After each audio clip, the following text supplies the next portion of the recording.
under the leadership and leadership of the late and great Kwame Nkrumah.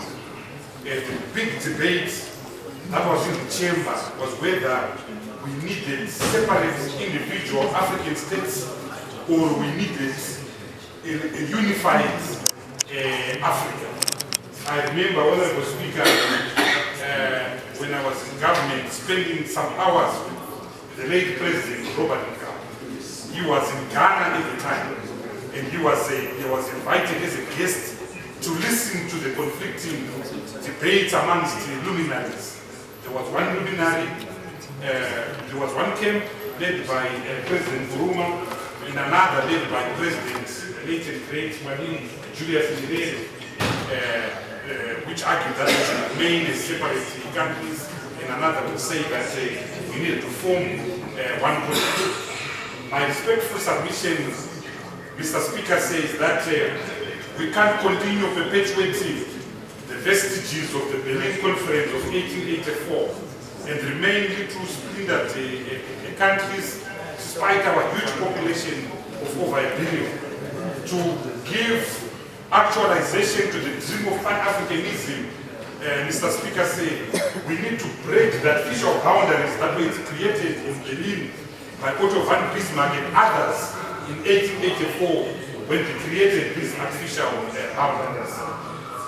That would then give power to the African, Pan-African Parliament.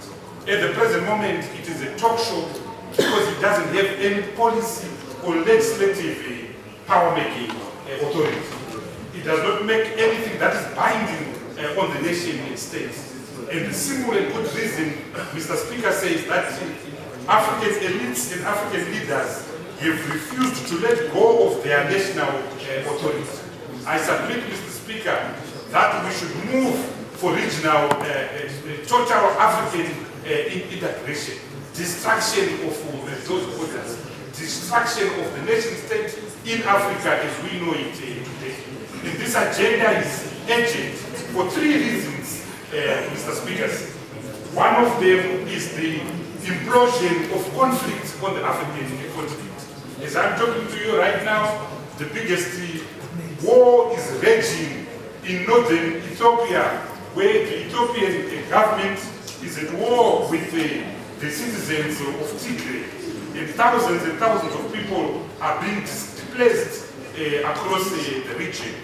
Only last week, more than 24 people, Ethiopian citizens, were found dead in Zambia. Previously, it was in Malawi because of the offshoot of the civil war that is raging in Ethiopia. There is a conflict in the Horn of Africa, Mr. Speaker said. There is a conflict in Somalia. Yes, sir. Your colleagues are going to lose your positive contribution. I'm connected. Thank you, Mr. Speaker. Mr. Speaker, there's a conflict in the Horn of Africa. Eritrea is unstable. Somaliland, Mogadishu is caught up with the terrorism. There's conflict in Somaliland, Mr. Speaker said, which is trying to become an independent state. There's conflict, vicious conflict in southern Sudan. Sometimes the peace holds, sometimes the peace doesn't hold. There's a conflict in Sudan itself, which has moved from military dictatorship under Bashir to a people's revolution, back to the military again. There are coups on the African continent. We've seen a coup in Benin, we've seen a coup in Mali, we've seen a coup in Burkina Faso. There is civil disturbance in Côte d'Ivoire, Mr. Speaker said. There's a conflict in Cameroon where English-speaking citizens and French-speaking citizens are against the leadership of President Paul Biya, who is the second longest serving president in Africa after the president of Equatorial Guinea, who just won an election by 93% a few months ago. There is a conflict in Central Africa, in the Democratic Republic of Congo, particularly in Eastern DRC. And Eastern DRC, Mr. Speaker, illustrates my point of these artificial boundaries. Eastern DRC They speak the same language between those that are found in Rwanda. So Rwanda, the city is called Goma, in the DRC it's called Gisenyi, but it's one city separated by a river.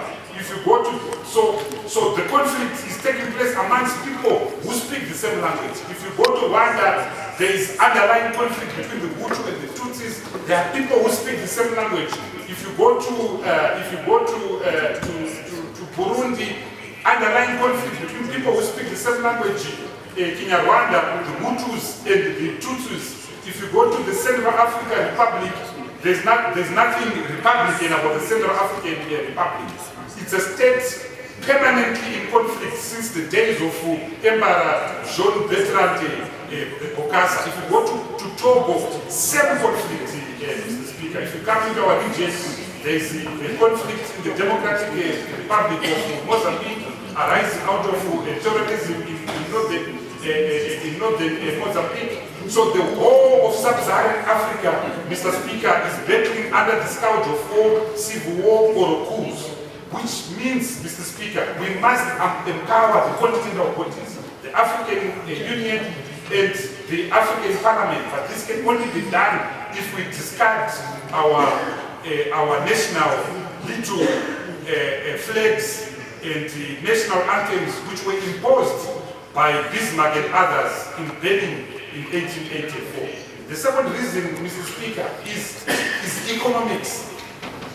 We have a population of more than 1 billion. By 2045, this population will double. But we are not reaping the economies of scale that come out of a huge population. We have the same population as China, but China is reaping the economies of scale that comes out of a huge population. The scientists call it the demographic dividend, because we are not integrated. So I submit, Mr. Chairman, that we need to form a customs union. Mr. Speaker, sorry, Mr. I downgraded you. Thousands of apologies. Yes, Mr. Speaker. So, Mr. Speaker, I submit that the idea of the African continental free trade area, which was signed by African heads of state in March of 2021, must be actualized so that it becomes a full-bodied customs union. We remove trade barriers, we remove passports, we remove borders, but that also must apply to political borders. So we need regional integration, proper regional integration, so that we can harvest the demographic dividend, so that we can harvest the huge population of a billion people. Zimbabwe has got an effective market of less than 2 million. There are less than 500,000 people who can, with actual domestic demand, aggregate demand, that can support an economy. If we were to integrate a SADC alone, Zimbabwe would have suddenly have a market of 300,000. If we were to integrate on the African continent, that's a market of a billion people. Think of what benefit our farmers would derive. Think of what benefit our miners would derive. Think of what benefit our manufacturers would derive. 65% of our economy is informalized, and I'm referring to the recent World Bank note produced in September of 2022. That informal sector, I want to give an example of Glenview. If you go to Glenview, Mr. Speaker said, you will find the latest couch being made under the tree in Glenview. Can you imagine if those people in the market in Mozambique, in the market in Burundi, in the market in Kisangani, in Zaire, in the market in Mogadishu, in the market in Zanzibar, it would transform this economy. So the issue of establishing one free Africa should be seen as the ultimate developmental agenda, as the ultimate transformational agenda. My good friend, Mr. Soda Jemo, the esteemed Minister of Energy, the Honorable Jemo, is struggling. Zimbabwe has got installed capacity of energy of 2,000 megawatts, but at any given time, less than 600 megawatts are being produced.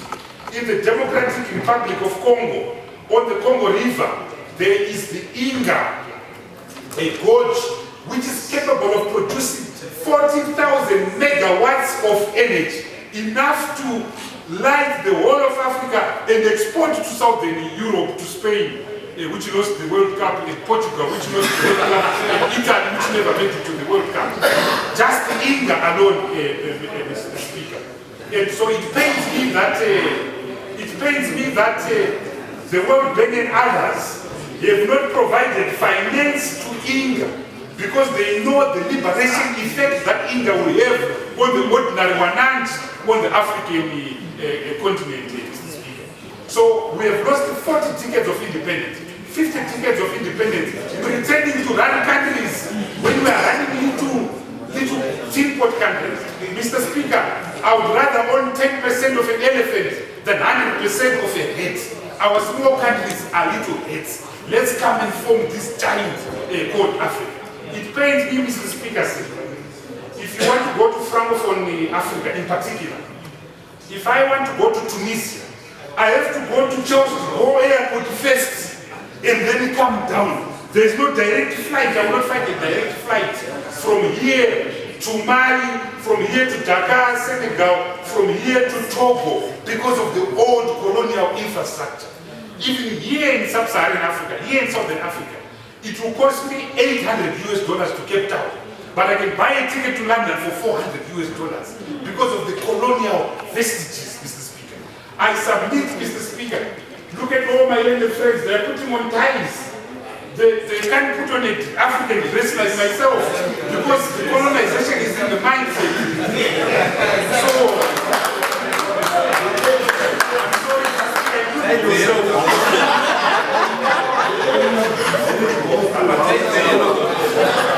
the only exception is my father-in-law, Honorable Temple. So even our dress, Mr. Speaker, we ought to have our own dress. Even our language, Mr. Speaker, we ought to be pontificating in Isizulu, in Swahili, Mr. Speaker. We are not able to do that. So yes, we support this motion, Mr. Speaker, but it must. For these and other stories, visit our website www.263chat.com. Follow us on Twitter @263chat and like our Facebook page 263chat.